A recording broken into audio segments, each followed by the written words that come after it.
My husband insists on keeping a painting of a woman.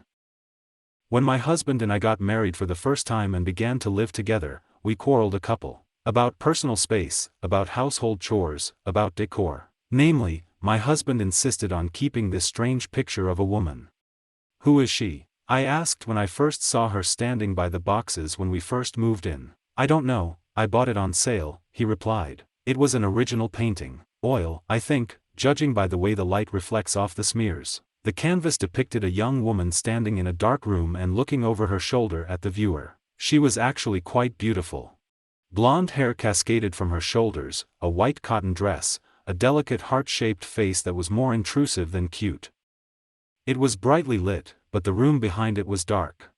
The contrast in her pose reminded me a little of the girl with the pearl earring, but she didn't seem stylish, thoughtful or beautiful. Creepy instead. Especially since my husband insisted on hanging it over our bed. "Of course, it's a beautiful painting," I said, "but it doesn't quite fit into the modern decor. Like your funky pop figurines. Maybe, but they are small, and this picture is huge. For God's sake, Eric. This is a life-size woman. I want to leave her where she is," he said. She was very important to him, I thought, and gave up trying. But it wasn't easy. Sometimes I woke up in the middle of the night with a terrible feeling that I was being watched. Then I would look up and see her haunting gray eyes looking down at me. After that, I almost stopped sleeping. And one day, I swear, she changed her position. "Has her hand always been like this?" I asked Eric one night after I got into bed. Her left hand. The fingers seem to be open, stretching behind her back. It's like she's waiting for someone to take her hand. She's always been like that. I could have sworn she wasn't always like this. On the other hand, I generally avoided looking at this picture. She was so unpleasantly realistic. When I looked into those gray eyes, it seemed to me that I was meeting the gaze of a person. I lasted 2 weeks. Then I started begging Eric to move it.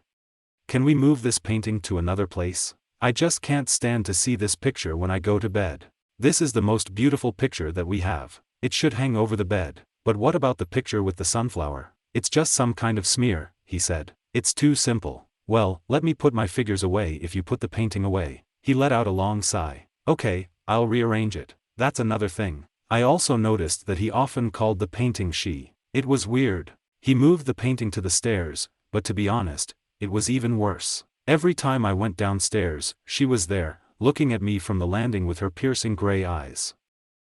At least when the painting was in the bedroom, I usually slept or looked in the opposite direction. A few days after that, I was already at the limit. I couldn't sleep for some reason. After an hour of tossing and turning, I decided to have a snack downstairs. I went to the stairs and there she was. I didn't turn on the main light, only the night light in the hall was on. Everything was so dark that the background of the painting dissolved into shadows, but the woman still stood out with her pale face and white dress, and my stupid sleepy brain interpreted it as a real person standing there. I jumped about a foot up, and I would have fallen down the stairs if I hadn't caught on the railing at the last second. "Can we please get rid of this picture?"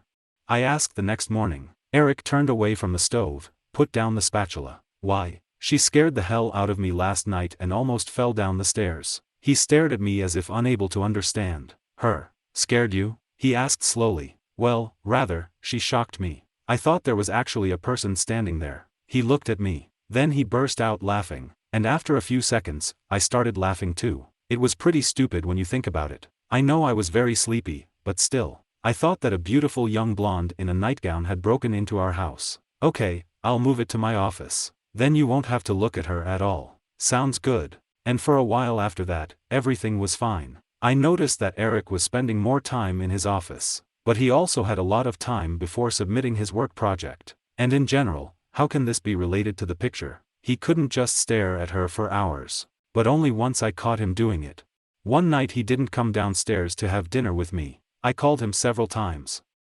There is no answer. So I went upstairs and went into his office, and found him looking at her. He just sat there and looked at the painting. His computer was closed, there were no papers on his desk. His chair was turned towards the woman in the painting. "Oh," he immediately said when I entered. Then he quickly stood up. "I was just about to come down. I just finished the project. They are very happy with it." He smiled broadly at me as if nothing had happened. And then he slipped past me. I could hear his footsteps thudding down the stairs. Had he just finished work? Or was he just sitting there staring at her? In the end, I decided not to bring up this topic. The picture was out of my field of vision and it was great. Besides, I had more important things to do. For example, my own deadline was approaching for an article that I hadn't even started. Well, then on Friday afternoon I accidentally overheard him talking on the phone. His voice was muffled through the thick wooden door, but it wasn't difficult to hear him. He was almost screaming, "I'll bring him by tonight." No, I knew I had to do it on Wednesday. My wife, she fell down the stairs and I had to take her to the hospital. I froze at those words. I burst in on him. "Why are you lying that I fell down the stairs?" His face paled. He ended the conversation and turned to me. "I'm sorry, Tara, but I needed an excuse. I missed the deadline for this project, and my job is at stake. A project that you told me you finished 2 days ago." He nodded silently. I crossed my arms. "Look, Eric, your job is your business. But we've only spent 1 hour together this week because you've been sitting here all day. I mean, do you work at all? Or are you just sitting here and staring at her?" His dark eyes met mine. And then his voice softened. "You're jealous of her," he said. "What? Don't be such a Tara," he said, taking a step towards me. "In the picture, she is even more beautiful than she was." I froze in place just looking at him. Then I finally found the words. "Are you saying this is a painting of someone you knew?" "No," he said slowly. "Sorry, I misspoke. I meant, whoever the portrait is, I'm sure it's a flattering likeness. All portraits are guilty of this." I stared at him, my heart pounding in my chest. "Who is Eric in this picture? I told you, it's not Eric." I took a step towards him, but my legs were weak, they were giving way under me. "Who is in this picture?" He just shook his head. I couldn't sleep that night. I know it sounds silly to worry so much about the painting, but you have to understand how strange it all was. He was obsessed with this thing for a reason. Why didn't I see the painting when we were dating? He hid it in the basement. It was the only place I'd never been. Did he build a small altar there for this painting? Candles and all that. The thought of it made me sick. This is his ex, maybe even his ex-wife, whom he never told me about. It probably cost a fortune to order such a painting, especially such a huge picture, very detailed. I mean, as much as I hate this thing, it was clearly made by someone very gifted. There was a sparkle in those piercing gray eyes, a small dimple on his right cheek, but he clearly didn't keep it to admire art. He knew her, and whoever she was, he was obsessed with her. And then I came up with the craziest idea. I sat up in bed, slowly and quietly. She looked at Eric. He was fast asleep. Then I got out from under the covers, grabbed the phone from the nightstand and tiptoed out of the room. My bare feet padded softly down the hallway as I walked to his office. Then I pushed open the heavy wooden door and went inside. It was cold in the office, much colder than in our bedroom. My bare arms were covered with goosebumps, but I didn't waste any time. I reached out, groping along the wall, and pressed the switch. Light flooded the room. The blonde was looking at me from the wall. Her eyes seemed to follow me as I dragged Eric's leather chair up the tree.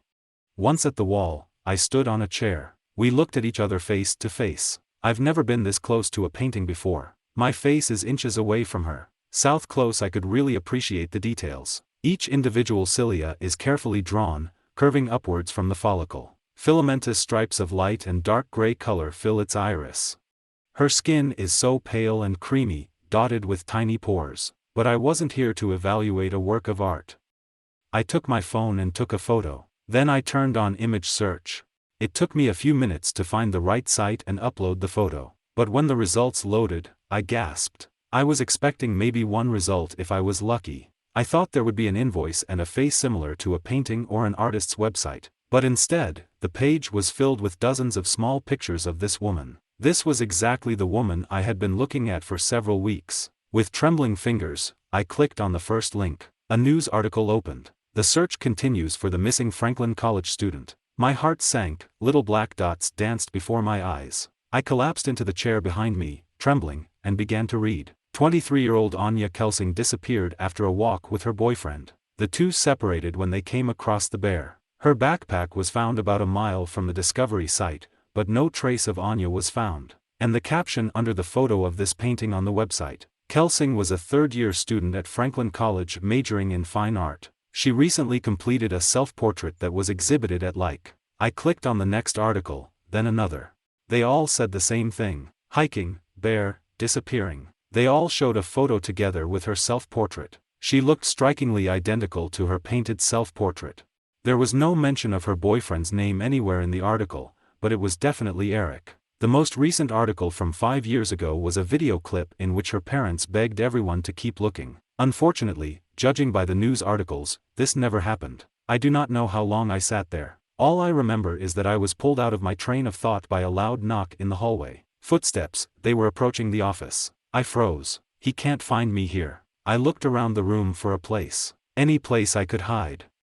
But it was probably too late. Surely he has already seen the light from under the door. I ducked under the table just as he entered the room. Tara, I put my hand over my mouth, trying to calm my ragged breathing. He will see that the chair is not in its place. He knows I'm here. He knows. Tara, are you here? Why did I hide? I could have just told him that I came here because I heard a noise. I needed a pen, I couldn't sleep. What the fuck am I hiding for? Now he'll understand what I know. Tara. But maybe it's all right, maybe it was a bear, maybe Eric has nothing to do with it. Isn't that more likely than Eric being the killer? There you are. I saw him and screamed. Eric was squatting in front of the table and looking at me. Me.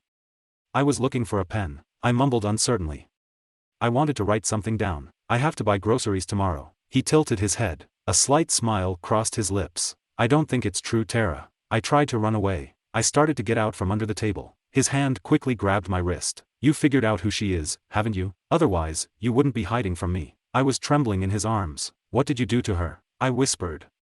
He laughed dryly. So you think I'm a murderer? How sweet. This is the first conclusion you always come to. No, I don't think you're a murderer. How stupid, stupid. If he killed her and knows you figured it out, then you're dead, too. I'm sorry, that's not what I meant. Simple. What happened? Her body was never found. Was she killed by a bear? He didn't answer, just stared at me in silence with his cold dark eyes. I was just jealous, I continued desperately, but now I understand. I just wanted you to tell me. You must have lost it and it was important for you to keep this picture, I understand. That's all you have left of her. You should just forget about all this, he said in a strange cold tone. I'm sorry you had to find out about it this way.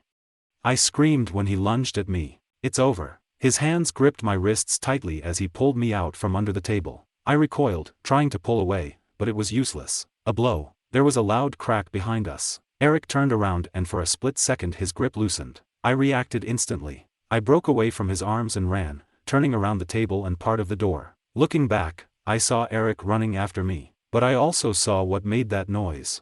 Anna's painting fell off the wall. She was lying on the floor, her gray eyes staring blankly up. I've always been a fast runner. Eric was only halfway down the stairs when I was downstairs. Escaping into the cold air, I screamed. He grabbed me from behind and tried to pull me inside, but it was too late. The neighbors' lights came on. They ran out of the house and called 911. It was all over. The police arrested Eric for assault. And as soon as I told them my story about his obsession with Anna's painting, they searched our house. There was a pair of gold earrings hidden in a drawer of his office, in a small box. The same earrings she went camping in that day.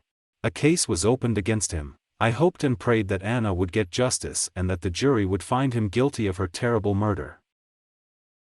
And would he have done the same to me if I hadn't run away? If Anna's painting hadn't fallen off the wall? Of course, I could explain it all logically. When Eric moved the painting to his office, he mistakenly attached one of the buttons to ordinary drywall. The painting fell due to its own weight. But sometimes it seems to me that Anna was looking out for me, that her self-portrait carries a piece of herself. And that night she protected me from becoming a victim of the monster that ended her life. Now the painting is hanging in my hallway. Every day I pass by it, and new details come up in front of me. The deep, dusky green of the room behind her, the perfectly colored strand of blonde hair, the sparkle in her piercing gray eyes.